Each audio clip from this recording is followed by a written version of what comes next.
Assalamualaikum warahmatullahi wabarakatuh. Salam sejahtera bagi Anda semua. Pemirsa, selamat bertemu di podcast Suara Hukum.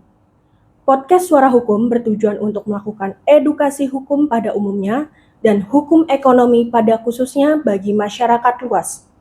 Edukasi tersebut dilakukan melalui komentar-komentar atas kasus-kasus hukum yang terjadi yang menarik perhatian dan mengusik rasa keadilan masyarakat. Di podcast Suara Hukum ini, kami menghadirkan narasumber advokat senior yang juga managing partner kantor pengacara pajak Butros Co, yaitu Bapak Petrus Loyani SHMH MBA in Banking and Finance. Penegakan hukum di era pemerintahan Presiden Prabowo terkesan dilakukan dengan intens. Pertanyaan saya, bagaimana sikap yang harus dilakukan oleh orang yang terkena penegakan hukum tersebut? Oke, wah ini pertanyaan praktis dan pertanyaan yang sudah meminta resep gitu ya. Oke, tapi bagus juga. Saya menyarankan begini, bagi anggota masyarakat siapapun itu, ya sekali lagi anggota masyarakat itu siapapun itu, dimanapun level sosial ekonominya dan pangkatnya, jenis gendernya dan lain sebagainya, atau di dalam kasus apapun. Saya menjawabnya dalam perspektif yang general ya, yang umum. Nah, sikap yang bijaksana ketika ada orang yang mulai terkena penegakan hukum itu harusnya sejak awal itu sudah bijaksana, gitu ya. Efektivitas hukum itu biasanya memang dirasakan oleh orang atau mulai dirasakan secara serius ketika orang kena itu masalah hukum. Ya, ketika orang kena di dalam penegakan hukum itu baru efektivitas hukum itu baru mulai dirasakan secara serius oleh yang bersangkutan gitu. Karena seringkali kalau kita bicara hukum, penegakan hukum, selama tidak terkena langsung kepada yang bersangkutan, itu seakan-akan ya mungkin dianggap angin lalu gitu. Ya. Tapi cobalah melihat bagaimana orang-orang yang mengalami kasus penegakan hukum. Dia harus berjuang untuk entah mendapatkan keadilan, entah untuk melakukan pembelaan diri gitu. Dengan kata lain, singkatnya, ketika orang terkena kasus hukum, orang tidak bisa lagi main-main. Dia harus berikhtiar secara serius ya untuk menghadapi masalah hukum itu. Itu yang pertama. Jadi sikap dasar ketika mulai menghadapi masalah hukum sudah harus serius, sudah harus memberi perhatian pada kasusnya itu dengan seksama. Ya, tidak boleh anggap enteng, lalu apalagi bersikap leye-leye, tidak. Karena itu akibat dari penegakan hukum itu bisa cukup fatal dan serius bagi yang bersangkutan. Itu catatan saya yang pertama. Yang kedua, jangan merasa bahwa ketika proses masih awal, lalu kita boleh ya secara enteng-entengan menghadapinya. Tidak. Dari start awal, titik awal ketika kita sudah terkena penegakan hukum, entah dalam posisi hanya diminta klarifikasi, hanya berstatus sebagai saksi, itu sudah mulai betul-betul mempersiapkan segala sesuatu, bahan yang terkait dengan kasus yang dihadapi itu. Bahan sebagai fakta hukum yang harus bisa diterangkan dengan baik. Bahan tentang perbuatan-perbuatan hukum yang entah dituduhkan, entah dipertanyakan kepada yang bersangkutan. Ya, itu udah harus dikuasai dengan baik. Dengan kata lain, sikap pertama sudah harus menguasai masalahnya dengan baik. Apa sih masalah hukum yang sedang dihadapi atau dipertanyakan kepada saya? Ya, itu udah harus kuasai. Jangan nanti masalahnya apa, pemahamannya apa gitu. Ya, itu hindarkan atau jangan sampai bersikap seperti itu. Kuasai betul-betul masalahnya. Yang kedua, siapkan sudah dari sejak dini itu Selain masalahnya, penjelasan yang runtut, yang baik, yang tersusun secara sistematik, kronologis, gitu. Mulai dengan cara seperti itu. Supaya apa? Penyelidik atau penyidik itu bisa mendapatkan penjelasan, keterangan dari kita, ya, itu juga dengan baik, gitu. Karena dalam setiap perbuatan hukum atau peristiwa hukum nggak selalu mudah diterangkan. Karena itu selain menguasai masalahnya, belajar juga bisa menerangkan masalah itu dengan sistematik, dengan baik, dengan runtut, ya, dengan secara kronologis. Kronologis itu asal katanya adalah kronos, urutan waktu artinya.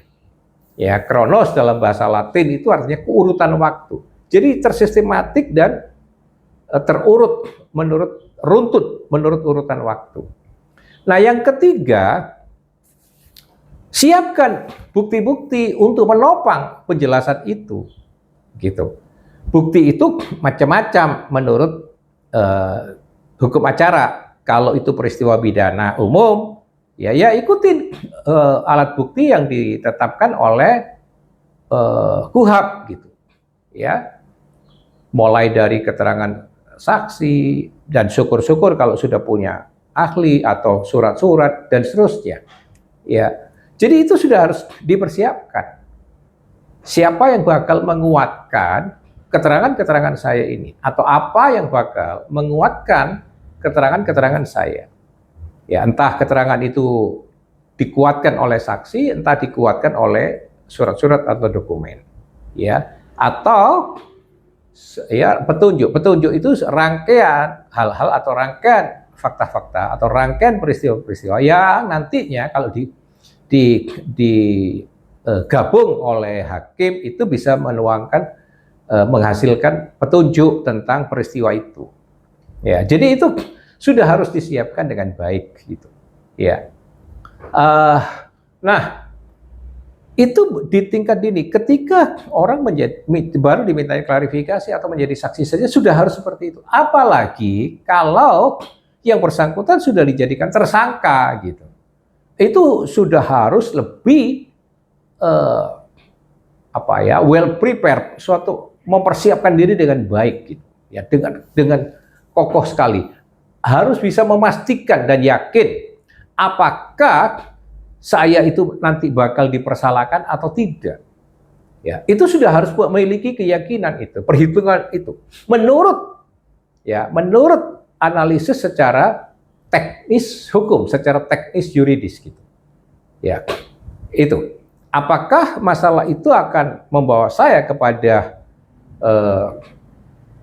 hukuman atau pembebasan nanti, ya, dari posisi bersalah? Itu sudah harus bisa diperhitungkan atau dikalkulasi, ya, dari awal itu. Nah, selain itu mulai juga mencatat dengan seksama, memperhatikan dengan seksama tindakan-tindakan penyelidik atau penyidik, gitu. Lihat aja, catat aja, apakah ketika dia memanggil, meminta keterangan, apalagi setelah menetapkan menjadi tersangka, itu ada banyak hal yang dilampaui, disimpangi dari hukum acara, gitu. Ya, apakah tindakan-tindakan mereka itu tidak comply, tidak cocok, tidak sesuai, tidak patuh kepada hukum acara, gitu. Catat itu, ya, catat. Mungkin Anda tidak perlu memperdebatkan pada waktu itu, tapi dengan mencatat dengan baik, nanti gilirannya harus Anda bisa ungkapkan itu. Kenapa? Mungkin saja ketika segala proses, prosedur, ya, tata cara, di mana misalnya ketika penyelidik atau penyidik lalu menetapkan Anda sebagai tersangka, itu Anda sudah punya bahan, banyak hal disimpangi, gitu. Banyak hal tidak taat pada hukum acara penyelidik dan penyidik ini, ya, gitu. Dengan kata lain, banyak kesewenang-wenangan, banyak intimidasi, banyak tekanan, bahkan minta sogoan, ya, minta bayaran, minta pemerasan, dilakukan pemerasan, suap, uang dan sebagainya. Itu Anda boleh menginventarisir semua. Catat semuanya itu. Nah, kalau Anda bisa melakukan pembelaan diri sendiri, ya lakukan sendiri itu. Kalau tidak bisa, karena nanti ujungnya masuk ke pengadilan, diperlukan satu argumentasi hukum yang baik, pledoi yang baik, ya Anda bagaimanapun harus memakai pengacara atau advokat gitu untuk membackup pembelaan Anda, membackup kepentingan hukum Anda, untuk membackup keadilan yang Anda harus dapatkan gitu. Karena seorang advokat, seorang pengacara itu bagaimanapun, terutama yang sudah berpengalaman, yang sudah senior, pasti kan tahu itu seluruh hal-hal yang tadi saya kemukakan itu, gejala-gejalanya itu mereka bisa membaca dengan baik itu harusnya. Syukur-syukur ya bisa mendapatkan pengacara dengan integritas yang baik, dengan kredibilitas atau kapabilitas, kemampuan yang baik ya untuk pembelaan Anda. Nah, karena itu nanti kalau didapatkan banyak hal ketika proses menetapkan Anda sebagai tersangka atau apalagi menahan, banyak penyimpangan. Nah, di situ bisa Anda lakukan menguji perilaku penyelidik atau penyidik itu ke dalam pra-peradilan. Jadi lembaga pra-peradilan itu memang tersedia untuk menguji aspek formal dari proses penegakan hukum itu. Ya. Nah, kalau tidak, kalau itu semua sudah comply, artinya penyidik memang sudah taat pada hukum acara, ya, dan melakukannya dengan proper, dengan profesional, ya Anda jangan mengada-ngada untuk pra-peradilan, kan nggak ada gunanya juga, gitu. Nah, harus mulai disiapkan pembelaan, karena ketika itu kan biasanya kalau secara umum kan diserahkan itu berkasnya ke jaksa penuntut umum. Di situ kalau anggaplah singkatnya dikatakan P21, Anda sudah tahu itu Anda bakal didakwa ini, didakwa itu dan sebagainya. Sejak itu sudah harus disiapkan bahan pembelaan yang baik, ya, gitu. Jadi ada banyak tahapan. Di setiap tahapan itu, kalau Anda terkena penegakan hukum, saya menyarankan sudah harus peduli, harus memberi perhatian serius sejak dini, gitu. Ya, jangan tunggu jauh setelah terperosok, gitu. Ya, menguji di pra-peradilan tadi juga bukan hanya ketika Anda dari saksi menjadi tersangka, tapi juga ketika apakah penyitaan barang-barang dan sebagainya itu juga dilakukan dengan sah dan sebagainya. Jadi sekali lagi, tahap di fase penyelidikan sampai dengan penyidikan itu harus diamati dengan baik, dicatat dengan baik, diperhatikan dengan baik, diuji gitu ya dengan baik, apakah semuanya itu sudah comply dengan hukum acara atau tidak. Dan ketika Anda sudah dibawa kepada status sebagai tersangka, Anda sudah harus siap bagaimana melakukan pembelaan, strategi pembelaan. Apakah dengan mengkolek saksi, ya, kemudian bagaimana mengungkapkan fakta-fakta itu kembali dan seterusnya. Jadi singkatnya begini, ketika Anda menghadapi masalah hukum, itu jangan melarikan diri gitu, ya, jangan, itu akan mempersulit aja itu. Yang banyak kan beberapa tersangka tuh lari, nggak masuk akal. Padahal kalau dihukum nanti mungkin nggak lama itu, ya kan? Banyak hal yang nggak lama, ya. Misalnya kasus kayak Joko Chandra, itu dulunya dia kan cuma kena berapa tahun, malah lari ke sana kemari bertahun-tahun nggak karu-karuan, malah meninggalkan Indonesia, meninggalkan bisnisnya, dikejar-kejar, toh ujungnya ketangkep juga. Ya, seperti contoh yang terakhir, kasus Harun Masiku, saya nggak tahu itu pejabat KPU-nya saja, Wahyu Setiawan yang menerima sogokan, itu kan kalau saya nggak salah cuma kena 4 tahun atau berapa itu. Begitu juga dengan Ibu Agustina Tio atau siapa itu yang dari Bawaslu-nya. Juga kena berapa tahun, sudah keluar semua. Lalu Harun Masiku masih dijadikan DPO, kejar-kejaran. Loh, itu apa? Padahal menjalani tahanan itu nggak terlalu lama kalau memang harus dinyatakan bersalah. Ya, kenapa harus dengan malam menyusahkan diri dengan lari-lari ke sana kemari? Hadapi dengan tegar kalau itu memang menjadi harus menjadi konsekuensi Anda gitu. Ya, karena ya kecuali kalau memang itu hukumannya berat-berat dan sebagainya, ya itu soal lain ya. Ya, tetapi ketika untuk kasus-kasus yang umum, ya itu harusnya saya menyarankan Anda bersikap sportif, gentle gitu ya. Hadapin saja masalahnya, itu belum tentu segala sesuatu itu harus dihukum dengan berat. Hakim itu juga punya pertimbangan hati nurani, punya pertimbangan menimbang kebenaran, keadilan, dan selalu ada upaya-upaya ya dalam tingkat ke tingkat.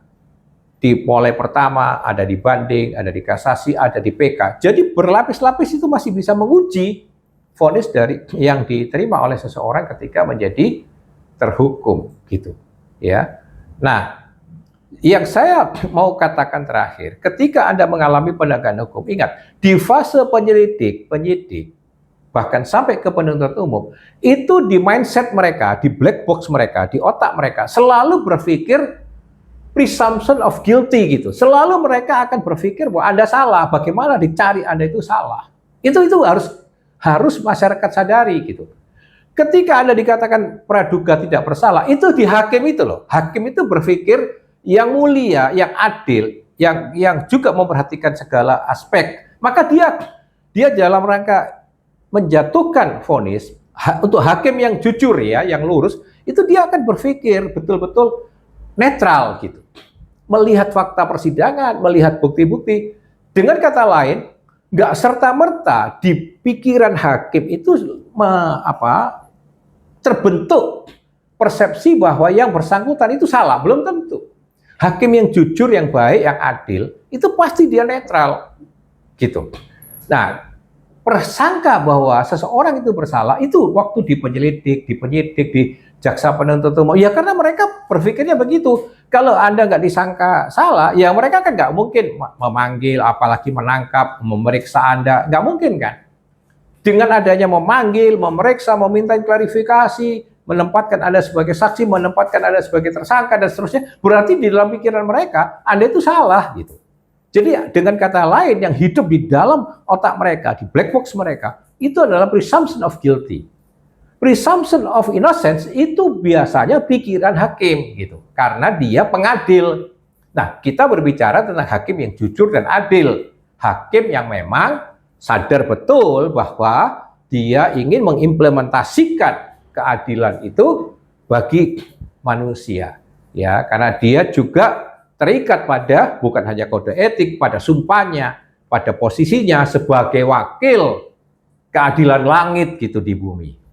Ya, jadi kita harapkan hakim-hakim Indonesia semakin sadar, semakin betul-betul lurus, adil dan jujur di dalam mengadili perkara, supaya baik itu terdakwa dan siapapun yang masuk ke dalam pengadilan betul-betul mendapatkan keadilan. Itu catatan saya dan resep saya bagi orang yang mengalami penegakan hukum atau orang yang mencari keadilan, ya, justice seeker atau justitiabelen dalam bahasa Belandanya. Nah, semoga ini bermanfaat dan salam merah putih.